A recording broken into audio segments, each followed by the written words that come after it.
नमस्कार, भारत समाचार में आप सभी दर्शकों का बहुत स्वागत है। मैं हूं आपके साथ राहुल सौमित्र। आज हुकूमत में बात होगी आगरा और बागपत के सांसदों के रिपोर्ट कार्ड की। आपको बताएंगे कि पिछले 5 सालों में सांसदों ने अपने क्षेत्र में क्या विकास किया। आगरा में कठेरिया ने 5 सालों में जनता के लिए कितने काम किए। इसके साथ ही बागपत के सांसद सत्यपाल सिंह के पूरे 5 साल के काम की समीक्षा आज हुकूमत 2019 में होगी। विकास को लेकर संसद महोदय जो दावे करते हैं उस पर जनता कितना भरोसा करती है। सांसद के रिपोर्ट कार्ड में आपको पूरे 5 साल का लेखा जोखा हम विस्तृत तौर पर दिखाएंगे।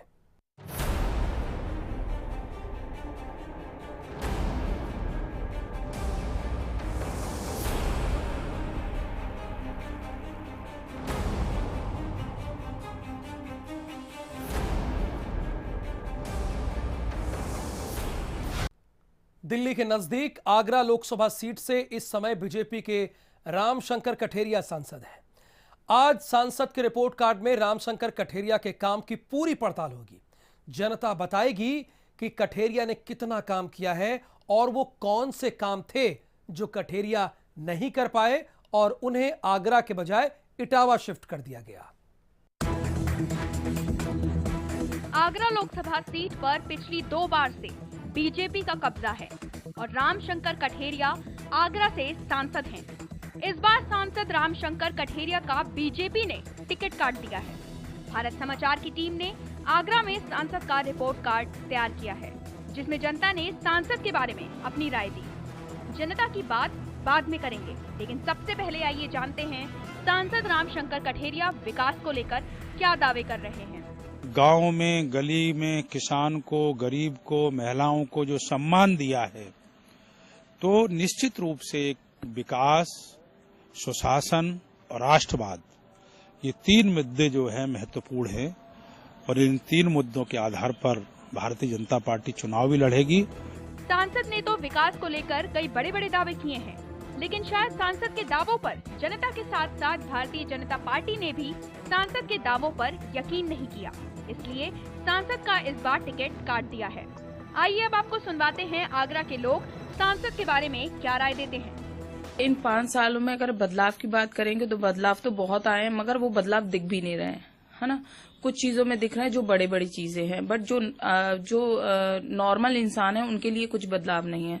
चीजें उतनी ही महंगी है, सारी चीजें दिन पर दिन बढ़ती हैं, घटती हैं, तो उनमें कुछ फर्क नहीं है। सरकार आई थी तो सबों को बहुत उम्मीद थी कि यहाँ के पर्यटन उद्योग को पंख लग जाएंगे, लेकिन पर्यटन उद्योग यहाँ का पंख तो दूर की बात है कि जो पंख लगे हुए थे वो भी उखाड़ करके फेंक दिए गए।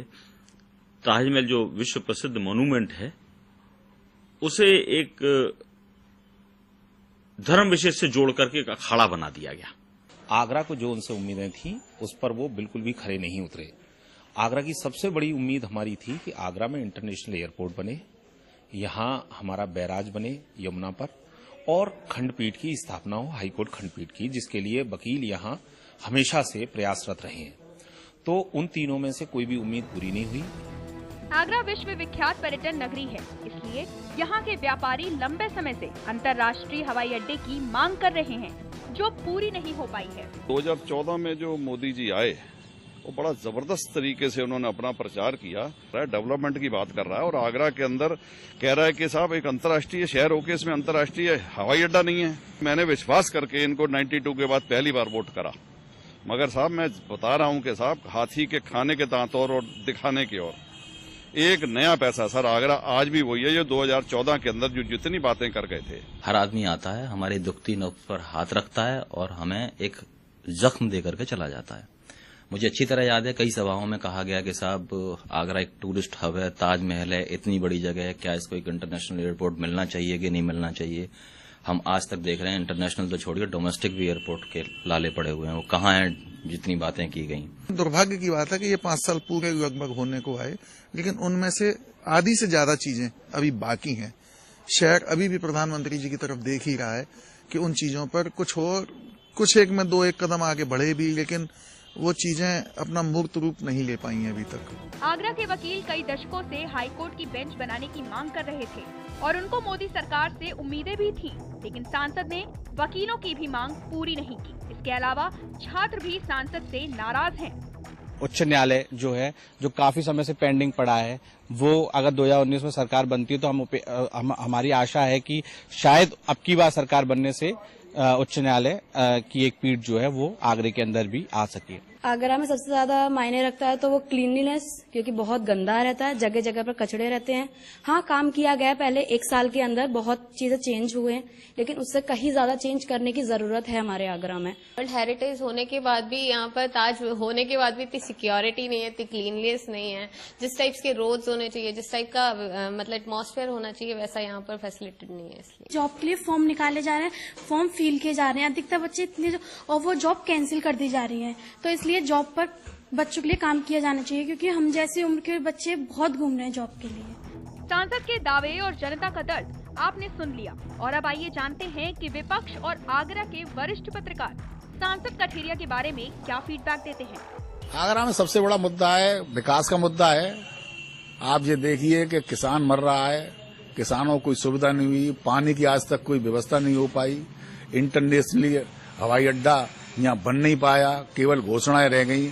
आज उत्तर प्रदेश की जनता हिंदुस्तान की गवर्नमेंट को देख रही है कि किस तरीके से इस गवर्नमेंट को इसको हटाना है। इन्होंने किसान विरोधी या रोजगार विरोधी, सारी विरोधी, व्यापारी विरोधी गवर्नमेंट है, इसको हटाने का मन पब्लिक ने बना लिया। आगरा की मूलभूत जरूरत एयरपोर्ट है, क्योंकि आगरा इतना पर्यटन नगरी है और इतना यहाँ से देशी विदेशी टूरिस्ट आता है, इतना यहाँ से ट्रैवलिंग है, जयपुर के पास है, दिल्ली है, सब है, लेकिन आगरा इतना बड़ा शहर होते हुए पूरी दुनिया में ताजमहल जाना जाता है और यहाँ एयरपोर्ट नहीं है। मैं कहता हूँ सबसे बड़ी जरूरत एयरपोर्ट है। अगर एयरपोर्ट हो जाए तो ताजमहल जो है दुनिया के पटल पे होगा एक बार फिर आगरा।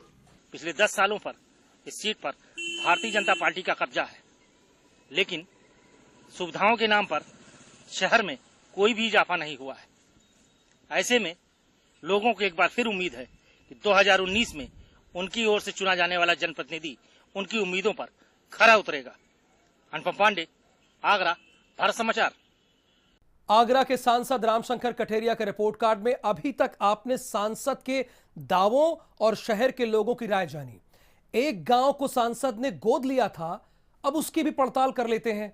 ग्रामीणों से जानेंगे कि ग्राउंड लेवल पर गांव में कितना काम हुआ है और कितना दावा। ये आपके सामने है।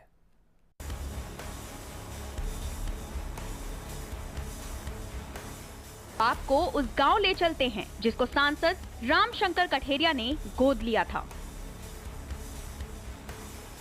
ये आगरा का टेहू गांव है। जब सांसद ने गांव को गोद लिया था तो लोग काफी खुश थे कि गांव की हालत सुधर जाएगी, लेकिन ऐसा नहीं हुआ। जब भारत समाचार की टीम गांव का जायजा लेने पहुंची तो ग्रामीणों ने सांसद महोदय के बारे में नेगेटिव फीडबैक दिया। टेहू गांव है साहब, तहसील एतमादपुर है, और सांसद जी यहाँ रामशंकर कठेरिया जी। क्या क्या काम करवाया आपके गांव में साहब? हाँ साहब जी, तो गोद तो बहुत पहले ले हुए, लेकिन यहाँ तो मेरे दिमाग से साहब कछु काम पहुना है आप। हाँ, खरंजा नाली तो साहब यहाँ कीचड़ इतनी है कि निकलो जा तो ना कहूँगी। कारण जाइए साहब, हमें मतलब कछु तो गांव में आप आए हैं चल के तो आप सुरक्षित, तुम्हारी तो मोटरसाइकिल तो चली जाए, हम तो साहब कीचड़ में निकल ही जाते हैं। सुनते ही नहीं है साहब, कानून के बहरे हैं कठेरिया जी। जो कानून को बहरो आदमी है, कुछ गोद लेके काम नहीं करता, वोट क्यों देंगे? नहीं देंगे। ग्रामीणों से मिले फीडबैक के आधार पर तो यही पता चलता है कि सांसद रामशंकर कठेरिया गांव वालों की उम्मीदों पर खरे नहीं उतरे और गांव में जो विकास के दावे किए थे वो सिर्फ दावे ही साबित हुए। शायद यही कारण है कि ग्रामीणों में इतनी नाराजगी है। रामशंकर कठेरिया क्या काम करवा दिया? कोई काम ना करवा, सबरी टंकी खराब रही है, एक टंकी ना चल रही, नल सब बेकार डरे, पानी की सबरी जबरदस्त समस्या खराब है, तुम्हें सब नाली वाली सब बेकार डरे। अरे एक आध कोई करवा दो, 100 में करवा दो, तब बात का है सबरी करी पड़ी है। तो कठेरिया जी अब दोबारा फिर चुनाव में आ रहे हैं, आपके वोट मांगने आएंगे, तो क्या है आपका इरादा इस बार? भैया हम ना वोट दे। क्यों? अरे जब हमारा काम ही नहीं होगा तो हम वोट देंगे जो, एक बार बताओ। शहरों में गंदगी तो आम बात हो गई है, लेकिन जिस गांव को सजाने संवारने के लिए सांसदों ने गोद लिया था उसकी सूरत नहीं बदल पाई है। गांव में लोगों के लिए साफ पानी, अच्छी सड़कें, बिजली और स्वास्थ्य की बेहतर सुविधा आज भी एक सपना बनकर रह गया है। आगरा से अनुपम पांडे, भारत समाचार।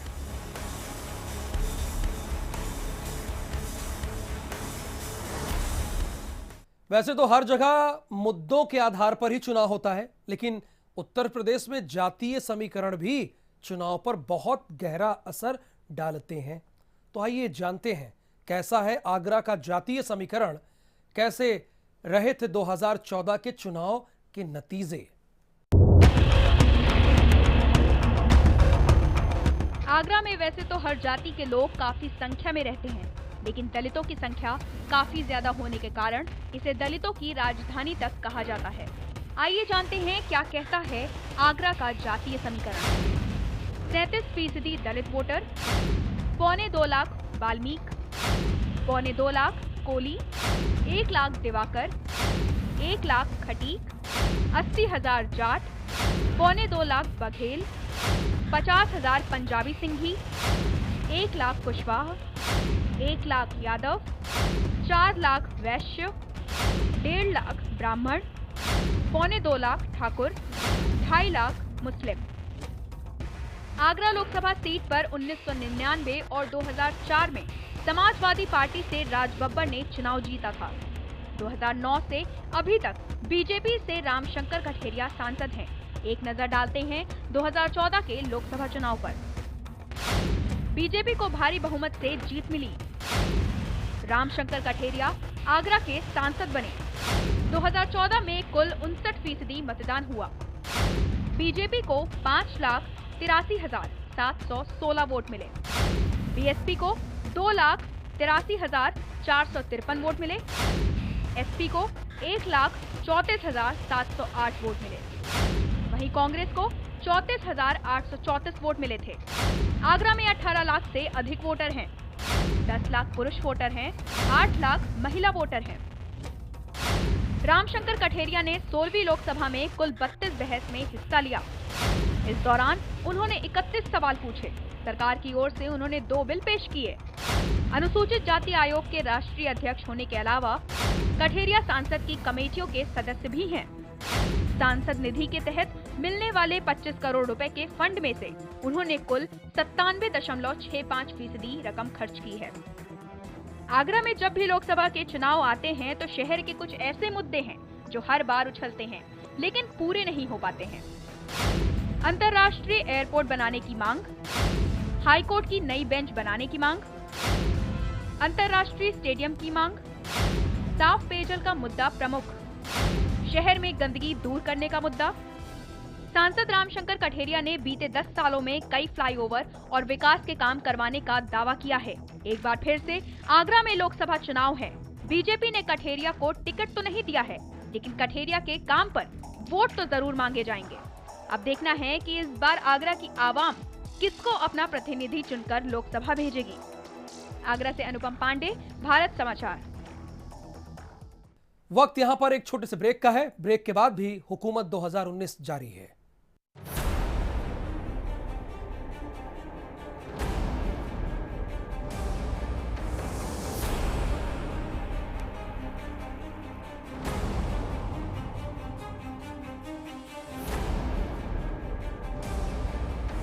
नरेंद्र मोदी मंत्रिमंडल के तीसरे विस्तार में राज्य मंत्री पद की शपथ लेने वाले डॉक्टर सत्यपाल सिंह का बचपन ग्रामीण पृष्ठभूमि में बीता था। सत्यपाल सिंह मूल रूप से बागपत जिले की बड़ौत तहसील के अंतर्गत बसौली गांव के रहने वाले। 2014 की मोदी लहर में सत्यपाल सिंह चुनाव जीत गए। एक नजर डालते हैं सांसद सत्यपाल सिंह के 5 साल में किए गए काम के बारे में।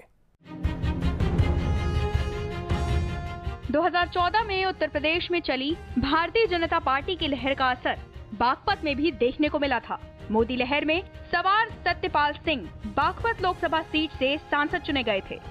रालौट के गढ़ बागपत में बीजेपी ने 2019 में दोबारा डॉक्टर सत्यपाल सिंह पर दांव लगाया है। Retired IPS doctor Satyapal Singh Baghpat के ही रहने वाले हैं। मुंबई पुलिस कमिश्नर के तौर पर मजबूत पहचान बनाने वाले सत्यपाल सिंह ने 2014 में चुनाव लड़ने का ऐलान किया तो बीजेपी ने उन्हें बागपत से मौका दिया। सत्यपाल सिंह 2012 से 2014 तक मुंबई पुलिस के कमिश्नर रहे। 5 साल के कार्यकाल के बाद मौजूदा सांसद सत्यपाल सिंह का 11 अप्रैल को लिटमस टेस्ट हो रहा है। 2014 के लोकसभा चुनाव में सत्यपाल सिंह को 42.2% वोट मिले थे, जबकि विरोधी और आरएलडी उम्मीदवार चौधरी अजीत सिंह को सिर्फ 21% वोट मिले। सत्यपाल ने अजीत सिंह को 2 लाख से अधिक वोटों से हराया था।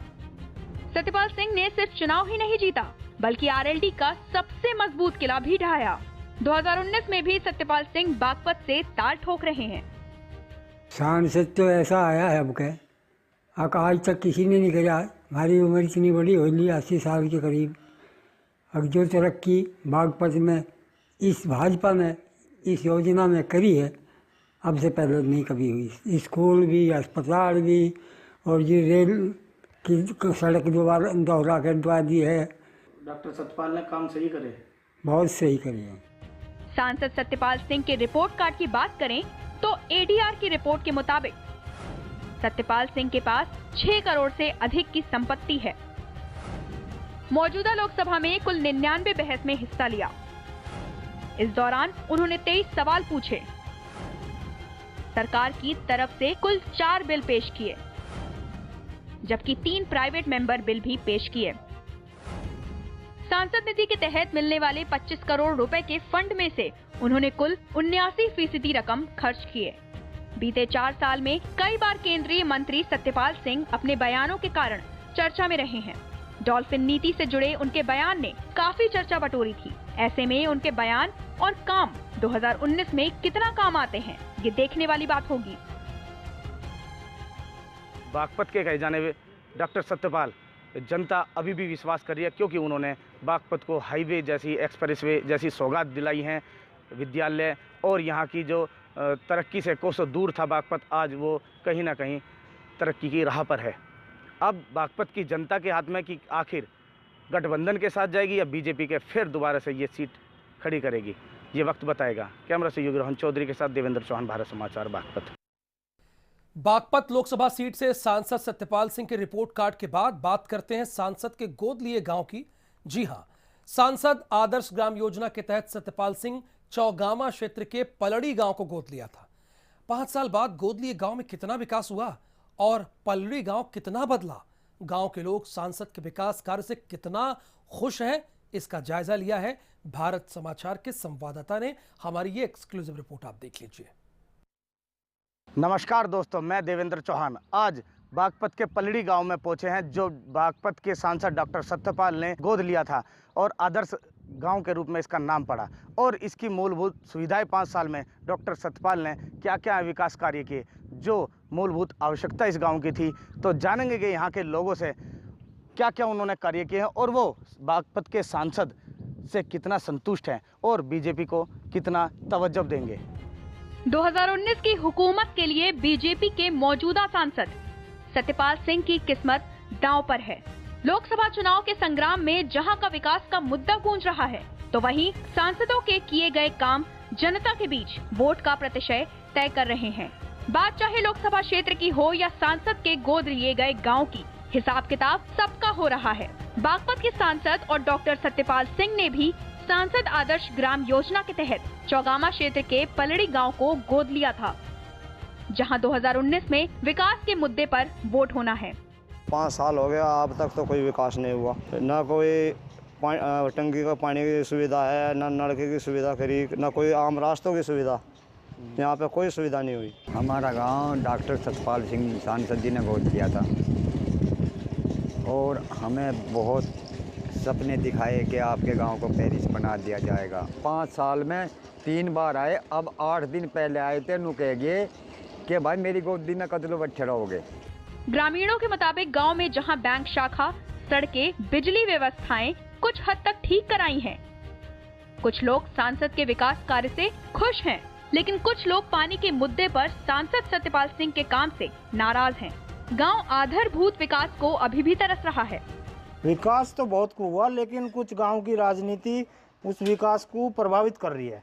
उन्होंने बहुत कार्य करने की कोशिश की, तो लेकिन गांव के कुछ आदमी या पार्टीबाजी में वो विकास नहीं हो पाया। ज्यादा दिक्कत तो हमारे तालाबों की है, जो तालाब गंदे खंडर पड़े हैं, पशुओं को पीने के लिए पानी नहीं है।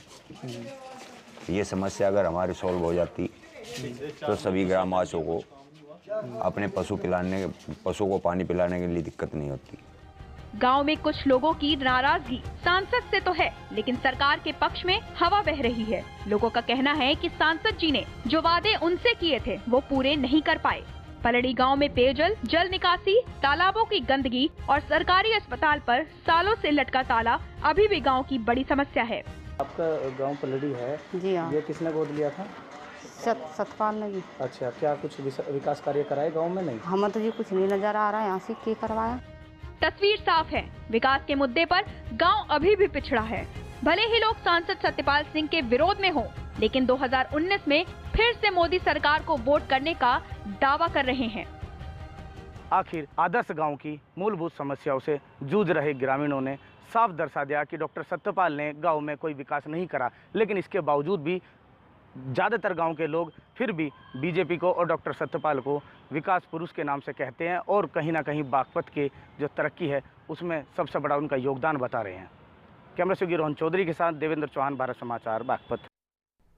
आम चुनाव में उत्तर प्रदेश के बागपत लोकसभा सीट पर सभी की निगाहें टिकी हुई हैं। टिकी होनी भी चाहिए। पश्चिम का जाटलैंड कहे जाने वाले इस लोकसभा सीट को पिछले चुनाव में बीजेपी ने जीता था। 2019 में बीजेपी की प्रतिष्ठा दांव पर है। इस सीट पर बीजेपी के सत्यपाल सिंह सांसद हैं, मंत्री भी हैं केंद्र में। सांसद के रिपोर्ट कार्ड से पहले हम आपको बागपत सीट का सियासी समीकरण बताते हैं। क्या है सियासी समीकरण, आप हमारी इस रिपोर्ट में देखिए।